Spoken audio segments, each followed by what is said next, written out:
ওয়াদখুলি জান্নাতি, আর দেরি করো না, আর দেরি করো না, আমার জান্নাতে প্রবেশ করো। জোরে বলি সুবহানাল্লাহ, জবান ছেড়ে বলি আল্লাহু আকবার।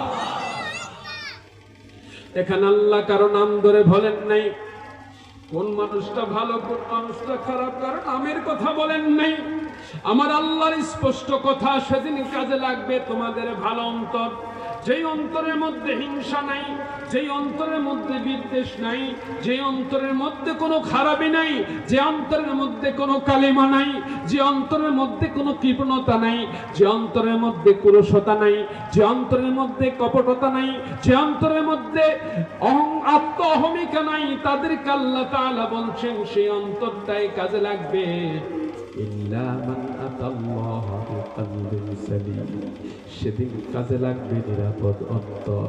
আমার রাসূল বলেন আল্লাহ তাআলা তোমাদের চেহারার দিকে তাকাবেন না, আল্লাহ তাআলা তোমাদের সম্পদের দিকে তাকাবেন না, আল্লাহ তাআলা তাকাবেন কুলুবিকুম, তোমাদের অন্তরের দিকে। যার অন্তরটা ভালো সেই মানুষটা ভালো। আমার রাসূল বললেন আইয়ুন নাস আফদালু, উত্তম মানুষটাকে জানো কিনা? উত্তম মানুষটাকে আমার রাসূল বললেন কুল্লু মাখমুমিল কলবি সাদুকিল লিসান, সেই মানুষটা ভালো যার অন্তরটা ভালো, সেই মানুষটা ভালো যার জবানে সত্য কথা আছে।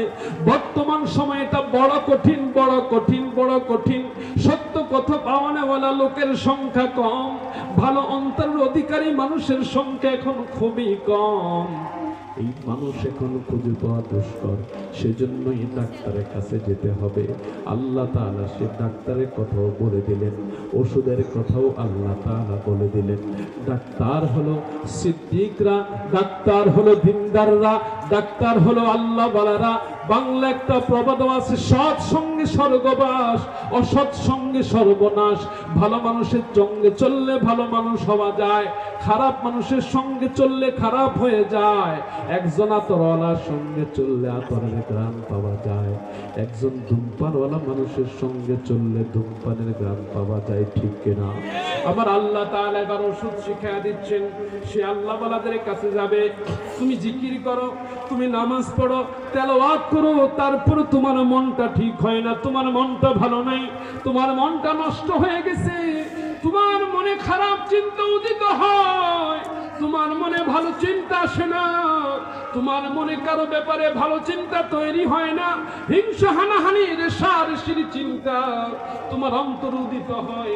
বান্দা, তার মানে তোমার নামাজ হয় না, তোমার জিকির হয় না, কোনো কিছু আল্লাহর দরবারে তোমার কবুল হয় না। ও বাজান, বাংলা অনেকে পড়তে পারে কিন্তু বাংলা দেখে দেখে পড়তে পারে না। তার মানে বাংলা বলা এক জিনিস, আর দেখে দেখে পড়া হচ্ছে আরেক জিনিস। দেখে দেখে শিক্ষার জন্য একজন শিক্ষকের কাছে যাওয়া লাগবে। কোরআন শরীফ হাতে ধরলেই কোরআন শরীফ পড়া যায় না, কোরআন শরীফ বুকে রাখলেও অনেকেই পড়তে পারে না। এটা শিক্ষার জন্য একজন শিক্ষকের কাছে যেতে হবে। ঠিক ওযু করো, ওযু করা শুনে আসছি, মুখস্থ ওযু করলে ওযু হবে না, কিন্তু আপনি একজন শিক্ষকের কাছে, উস্তাদের কাছে ওযু শিখলে ওযু শিক্ষা হবে। নামাজ পড়ে কোনো মানুষ নিয়ত বাঁধে, তার নিয়ত বাঁধা ঠিক মতো হয় না, তার কোন জায়গায় হাত দিবে এটা সে পারে না, সূরা কিরাত সহি শুদ্ধ করে পারে না, রুকুর মধ্যে গেলে ঠিক মতো রুকু দেয় না, রুকু দেখে দাঁড়ানো প্রয়োজন, কতটুকু দাঁড়াবে এটা তার দ্বারাই হয় না, দুই সেজদার মাঝখানে কতটুকু বসতে হবে তার জানা নাই, সেজদার মধ্যে কোন দোয়া পড়বে সেটা তার জানা নাই, বৈঠকের মধ্যে আত্তাহিয়াতুটা সে পড়তে পারে না, কিন্তু সে নামাজ পড়ে। এই নামাজ আল্লাহর দরবারে কবুল হবে না। এই ভালোভাবে নামাজ শিক্ষা করার জন্য একজন আল্লাহ ওয়ালার কাছে যেতে হবে, একজন শিক্ষকের কাছে তার যেতে হবে।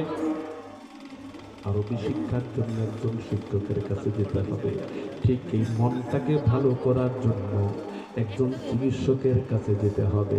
যেমন শরীরের কোনো অঙ্গ প্রত্যঙ্গের যখন কোনো সমস্যা হয় তখন আমরা একজন ডাক্তারের কাছে যাই, আর যদি কলবের সমস্যা হয় তাহলে আল্লাহ প্রদত্ত ডাক্তার যারা তাদের কাছে আমাদের যেতে হবে। তাহলে এটা সচল হবে, এটা সজাগ হবে, তখন এখান থেকে কালিমাগুলো দূর হয়ে যাবে। বহু যুবকের কথা এখন শুনি, বহু যুবক দেখা করতে আসে, হুজুর ওই দিন এক যুবক আসছে পশ্চিম দিক থেকে, শাসন পাড়ার কাছে বাড়িটা আসছে, কই হুজুর দাঁড়িয়ে রাখছি ডিগ্রিতে পড়ে, ওই ছেলের মা বলেছে দাড়ি রেখো না, দাড়িটা ফেলে দাও। ওই হুজুর বাবা বিদেশ থেকে, বাবা বাড়িতে আসছে, বাবার দাড়ি নাই, এখন আমার মা বলতেছে আমাকে দাড়ি ফেলে দিতে। যুবককে ধরে বললাম, রে ভাই তোমার মন কি চায়, তুমি কি চাও, তোমার মন কি চায়? যুবক দেখে বলে, কই হুজুর আলোচনা শুনে দাড়ি রেখেছি, আপনার সঙ্গে ওয়াদা করেছিলাম, আল্লাহ তাআলা দাড়ি দিয়েছে, নবীর সুন্নাত হিসেবে দাড়ি রেখেছি।